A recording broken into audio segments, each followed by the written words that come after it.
An important health warning just released could make a big difference for all of us. And joining us with why it's yet another reason to know your blood pressure number is health anchor Liz Bonus. Liz. Hey guys, good afternoon. Good afternoon to you again. There is yet another reason to stop into this lobby at St. Elizabeth Healthcare for a free blood pressure check, or anywhere else where you might be able to get one, courtesy of these American Heart Association kiosks. A new study now says knowing your number and how to keep it within normal ranges could hold the secret to maintaining your memory. Blood pressure, unlike most other things, directly impacts the brain because every time the heart beats, there's a certain amount of pressure it generates and it reaches the brain. Dr. Suresh is a heart and vascular specialist who told me today this new study shows controlling blood pressure early in life may impact late life dementia. The study is published in the Journal of the American Medical Association. Most people don't understand that when their blood pressure goes higher, every time it impacts the brain. So you're slowly increasing your pressures, and in some people, they have very high blood pressures they don't even know. Small arteries can be damaged. You're basically having mini strokes without you knowing at all.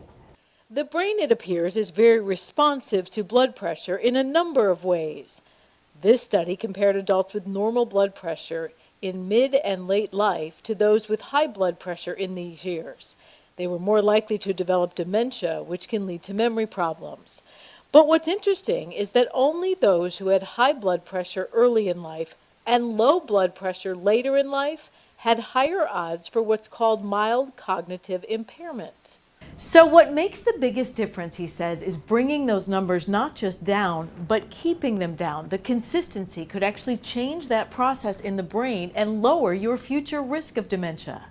Since the brain needs stable, good numbers, not too high early, not too low later, what do you need to do to protect the brain?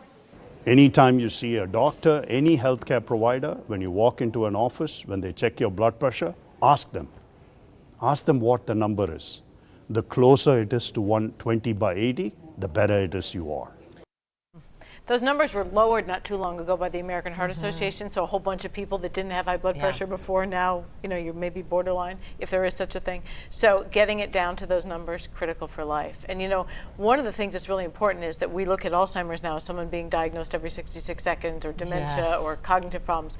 So as we learn preventable risk factors, we need to look at those things because we could change outcomes by just lowering those. And he said it doesn't matter how you do it.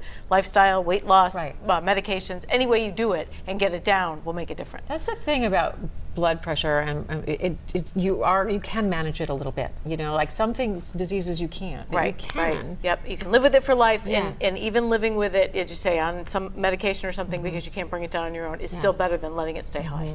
Good.